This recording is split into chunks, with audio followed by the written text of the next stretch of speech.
Olá, queridos irmãos e irmãs. Hoje, terça-feira, dia 23 de fevereiro de 2021, estamos aqui para meditarmos a palavra de Deus, o Evangelho do dia, que hoje se encontra em Mateus capítulo 6, versículos 7 ao 15, que diz assim: Naquele tempo disse Jesus aos seus discípulos: Quando orardes, não useis muitas palavras, como fazem os pagãos. Eles pensam que serão ouvidos por força das muitas palavras. Não sejais como eles, pois vosso Pai sabe do que precisais muito antes que vós o peçais. Vós deveis rezar assim: Pai nosso que estás nos céus, santificado seja o teu nome. Venha o teu reino. Seja feita a tua vontade, assim na terra como nos céus. O pão nosso de cada dia dá-nos hoje. Perdoa as nossas ofensas, assim como nós perdoamos a quem nos tem ofendido. E não nos deixes cair em tentação, mas livra-nos do mal. De fato, se vós perdoardes aos homens as faltas que eles cometeram, vosso Pai, que está nos céus, também vos perdoará. Mas se vós não perdoardes aos homens, vosso Pai também não perdoará as faltas que vós cometestes. Palavra da salvação, glória a vós, Senhor. Queridos irmãos e irmãs, o Evangelho de hoje fala sobre a oração. Eu começo com uma pergunta: aonde está ou em que consiste a eficácia da oração? Para os pagãos, Jesus fala no Evangelho, eles pensavam que seriam ouvidos pelas muitas palavras, pela força de muitas palavras que proferiam. E Jesus vai mostrar que a eficácia da oração não consiste na multiplicação das palavras. A eficácia da oração não está na quantidade de palavras, mas está no fervor com que a fazemos. É no fervor da alma. É no fervor da alma.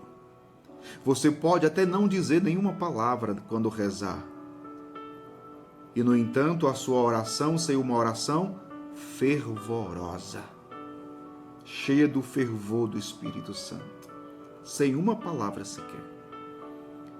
Então, a eficácia da oração não consiste na multiplicação de palavras, mas a forma com que nós rezamos. Com fervor. Com fervor. Mas de onde vem o fervor? Né? É outra pergunta interessante. De onde vem o fervor?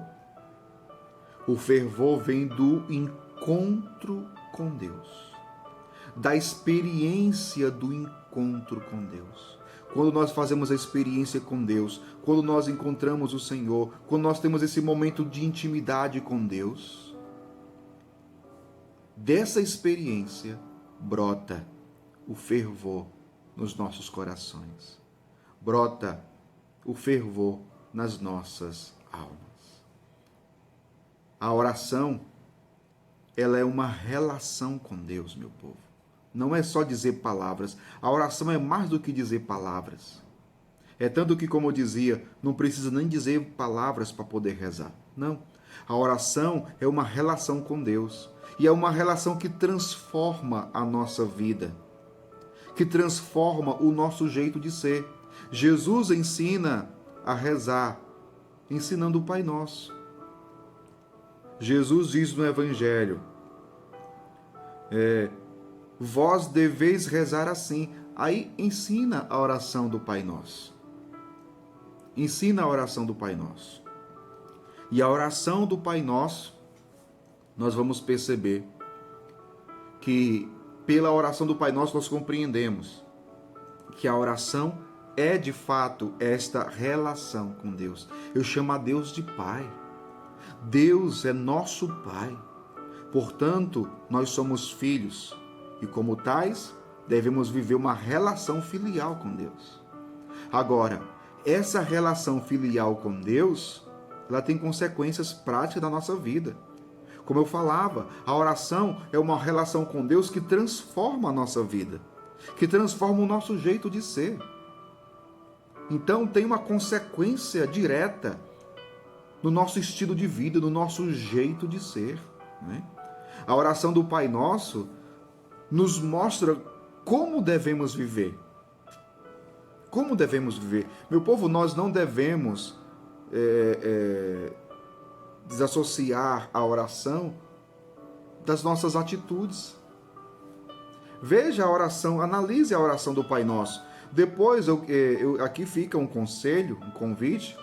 Depois pegue o Catecismo da Igreja Católica, porque aqui vai detalhar, vai explicar toda a oração do Pai Nosso.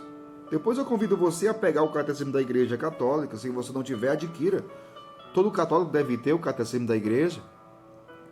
O Catecismo da Igreja fala e explica toda a oração do Pai Nosso.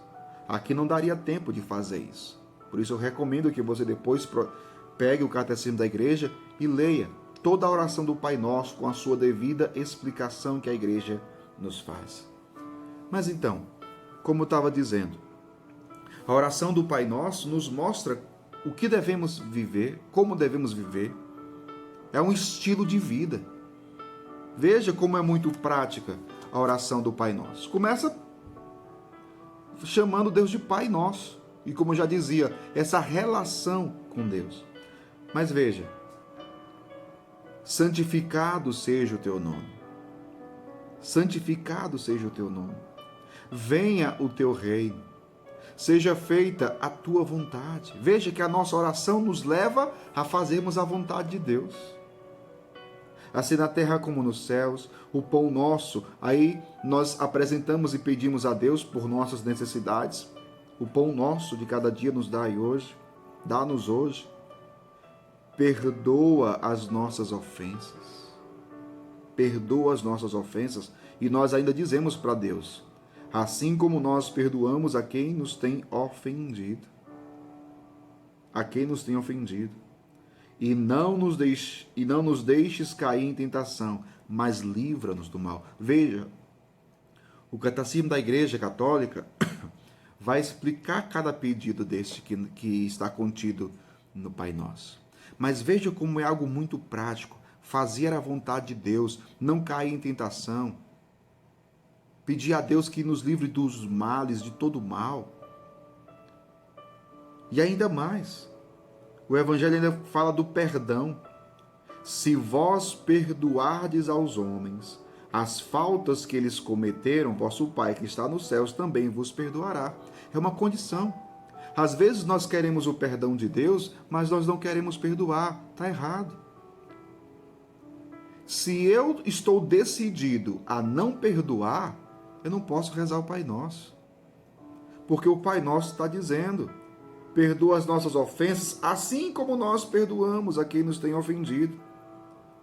E está dizendo ainda, se vós perdoardes aos homens as faltas que eles cometeram, vosso Pai também, que está nos céus, vos perdoará. Agora, se vós não perdoardes aos homens, vosso Pai também não perdoará as faltas que vós cometestes. Ah, Padre, mas eu rezo o Pai Nosso todo dia. Então você está se assemelhando aos pagãos. A oração para você são só palavras ao vento. Porque você está rezando uma coisa e você está vivendo outra. Portanto, que a oração, que essa relação com Deus transforme a nossa vida e o nosso jeito de ser. Que Deus abençoe você. Em nome do Pai, do Filho e do Espírito Santo. Amém.